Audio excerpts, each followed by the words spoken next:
Morning. Bear with me, man.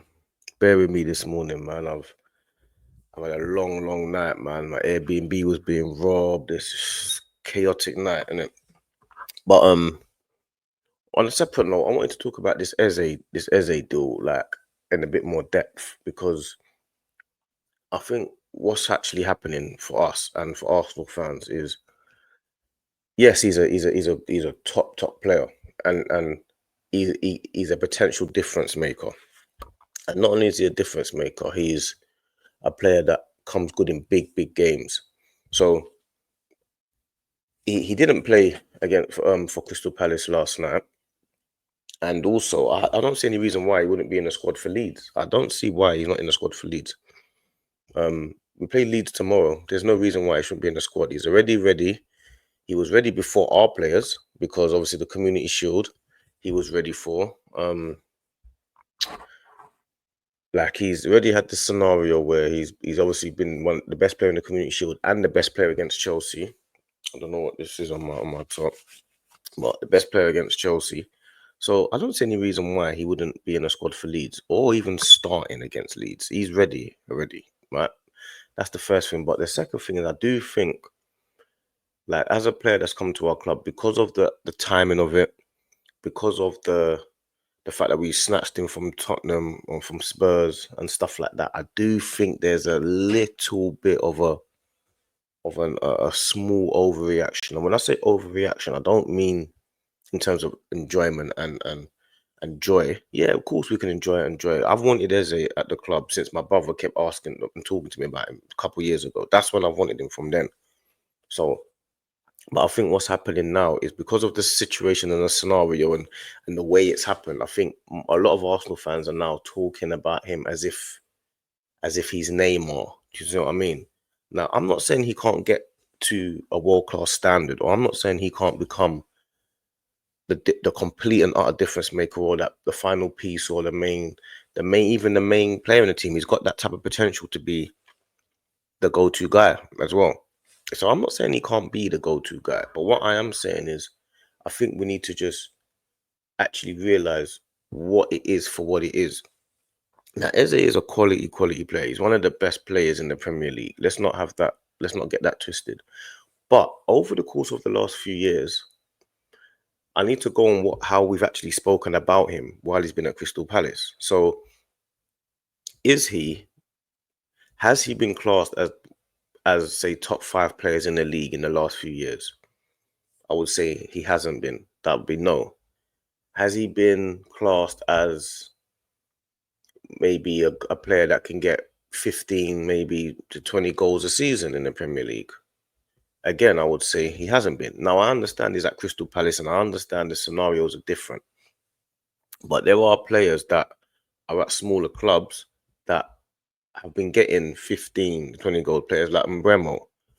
Even someone like Cole Palmer, who plays an attacking midfield role, he's a goal threat and an assist maker. Now, I think Eze has got the potential to become and score goals, and he's a bit of a different player. He's not his whole game is not based on goals and assists, so he's a bit of a different player.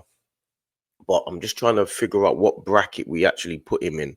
Not because we want him, not because we're forcing him into that bracket because he's now at our club, but actually, for real, as a player, what bracket is he in? So I've been trying to work this out, and I'm trying to figure out what bracket he's in. I'm not too sure. Is he in? He's not in the Cole Palmer, and not yet. Anyway, when I say he's not in that bracket, I'm not saying that when he plays, because I actually believe when he plays for Arsenal, I actually believe he's going to be one of the main guys in the league. I think we just haven't realized it yet. But what I'm doing is I'm putting him in a bracket right now before he plays for Arsenal of where the football world have actually put him. I'm not saying where I might individually put him. Where has he been in the last few years? What bracket is he in? So currently, I wouldn't say people put him in the Cole Palmer, Verts, that bracket. I don't think he's in that bracket yet. So then I look at it like, what's the bracket underneath that? Then you start thinking, you look at the Brunos and the Odegaards and stuff, like, where have people over the years regarded him as the Brunos? Now, what you would do, you would say If you look at the two players, you'll be like, Eze is better than Bruno. If you look at the two players, if you look at the numbers, you would say Bruno's better than Eze. But in the football world, I don't think in the football world people would put Eze above Bruno in the football world currently. I think Bruno Fernandes is his worldwide recognition, like what he's done over the years. I think people would still class Bruno Fernandes above Eze. Now, us as football guys, we would look at the match and say Eze is better than Bruno. We know that, but I don't think his bracket is higher than Eze, is higher than Bruno. So, and the same with Odegaard. Eze is, to me, currently, he's a better player than Odegaard. But I don't know if the bracket that he's in worldwide, again in the football world, is above Odegaard right now. I think when he starts playing, we're going to put him above Odegaard immediately. I think he's going to show us he's above Odegaard, he's above Bruno, he's above all of these guys. I think we're even going to end up putting him in the Palmer and Wirtz category. I think that's what's going to happen, and probably this season as well. But right now, I don't know if he's regarded in that bracket. So I'm looking to see what bracket he's actually in. And is he in the Embremo Cunha bracket? Like, I'm not sure. I think that maybe that's the bracket that he's been put into. I'm not 100% sure. That's what I'm trying to figure out. And I think we need to be a bit more realistic and see what are we actually getting, because what I've seen from a lot of I was talking to a Crystal Palace guy, and he was saying you're going to get an inconsistent player. Now, I don't watch Crystal Palace every week. I know Eze is when I do watch him, he always stands out to me. I don't watch him every week. But when people are saying you're going to get an inconsistent player, I don't think they're being disingenuous. I think they're actually being honest. And I think it's a bit different at Arsenal. I think at Arsenal, he's probably got a bit more leeway to be inconsistent, because if he doesn't turn up, others will. And because he's a player that's a match winner and a difference maker in the team, I think his inconsistency won't be as much of an issue, because the big games, potentially he might turn it on then, and then that's what we will remember. That's what you need. You need a difference maker in the big games. In the smaller games, if he does have an off game, other players might have a good game, and then we still get through the game. At Crystal Palace, it's you and you alone. And his inconsistency that people are saying that he has still managed to be consistent enough to win the FA Cup against Man City, the Community Shield against Liverpool, and I saw him against Chelsea in the first game of the season where he was the best player on the pitch. And not only was the best player on the pitch, he actually scored a free kick that was ruled out, that was a little bit harsh. So if that's what they call inconsistent, I'll take that inconsistency. That's the type of inconsistency I like, because it's good enough. That's a high level inconsistency. So that's what I'm trying to work out. I'm just trying to work out exactly what type of player we're getting, and exactly what it is that people are focusing on, or what Crystal Palace fans will say we're getting.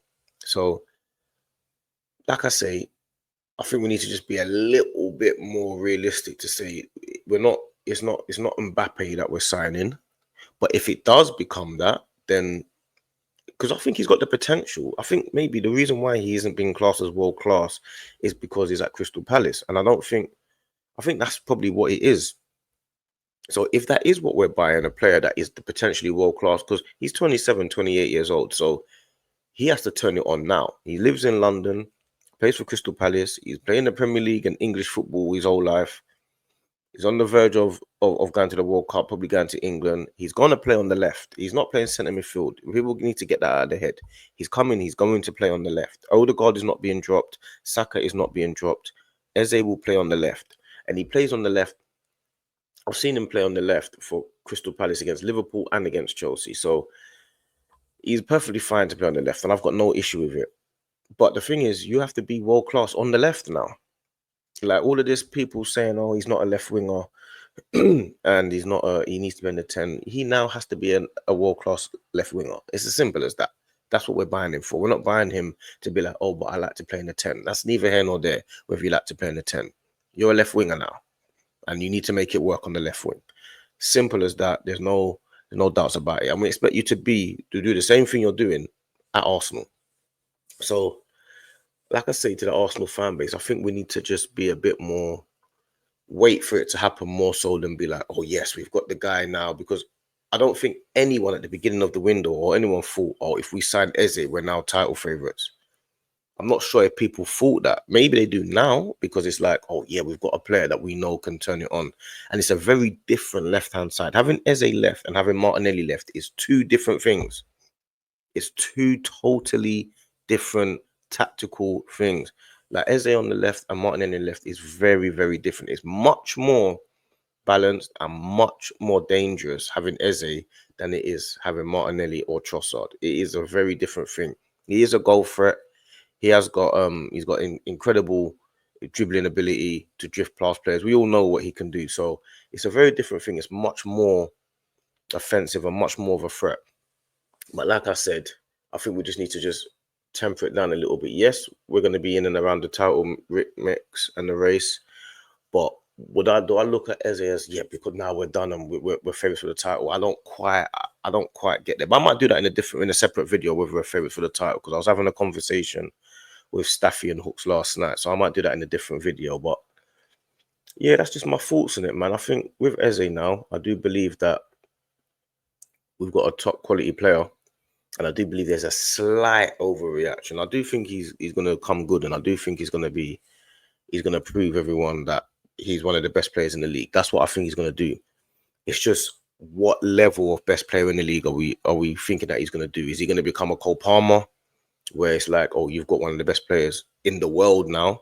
Is he going to develop into that? Is he going to develop into, I don't know, like I say, I don't know, is he going to end up being a very steady player like an Embremo? Because Embremo is not classed as world class, but he's a very proven steady player because he's a young player still. So I'm just trying to figure that out. But I do believe, me personally, I think he's going to catapult himself into the Cole Palmer bracket. That's what I think he's going to do.